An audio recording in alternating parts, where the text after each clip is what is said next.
Contact theory believes that if people from different racial and ethnic backgrounds who are of equal status interact frequently, then prejudice and negative stereotypes decrease and racial relations improve.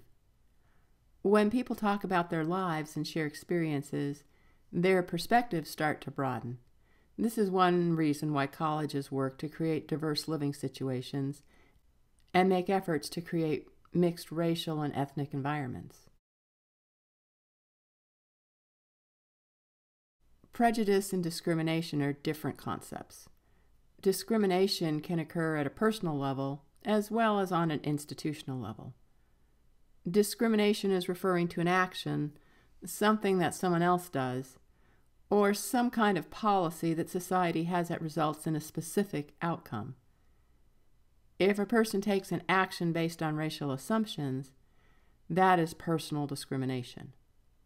But if there are rules or policies that create different outcomes for minorities, that's institutional discrimination. So, for example, banking practices like redlining is a form of institutional discrimination, as is predatory lending, which we'll talk about in the next slide. Prejudice, on the other hand, is more of a belief system, and it too can be at the personal or the institutional level. If it's at the personal level, it's referred to as prejudice, but if it's at the societal level, it's called an ideology. So if you were a racist, you would be considered prejudiced. But if society supports racist ideas due to, say, a belief system that certain groups are inferior, that becomes an ideology. And an example of an ideology is that slaves in the U.S. were inferior people, so that justified the idea of slavery. As I said, if someone treats a minority negatively, that's personal discrimination. But discrimination can be at the institutional level as well. An example of that is bank lending practices called redlining or predatory lending. Banks would often refuse to give minorities, particularly blacks, home loans or lend them money at a higher rate. Some research shows that loans were refused to blacks 60% of the time. The practice was so bad that Countrywide Financial, who's one of the major lenders, had to agree to a settlement of $335 million, which is the largest fair lending settlement to ever occur. Healthcare outcomes are not equal either. Black women are 3 times more likely to die in childbirth, and their babies are twice as likely to die during the first year of life. These outcomes are due mainly to nutrition and medical care. Whites are also more likely to receive surgeries such as knee replacements and coronary bypass surgery.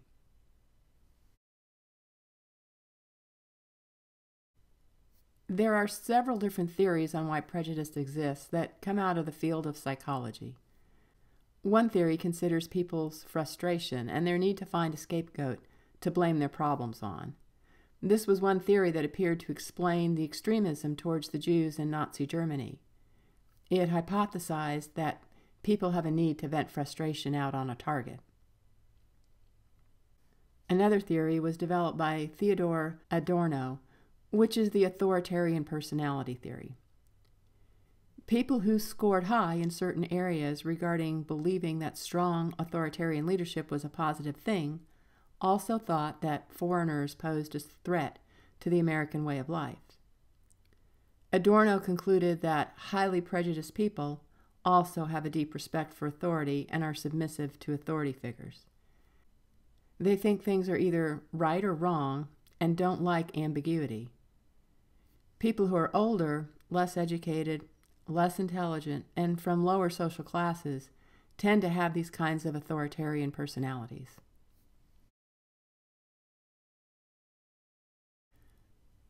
Sociologists find the psychological perspectives and explanations inadequate because they don't take into account the social structure. Functionalism would look at how creating a class of scapegoats benefits society.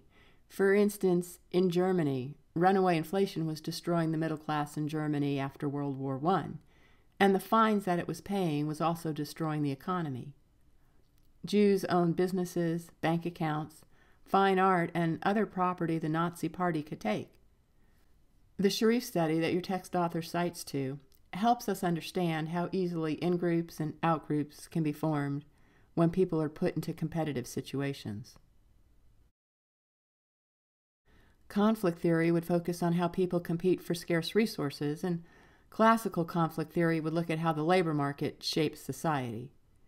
If jobs are scarce, then people are afraid that minorities are taking their jobs.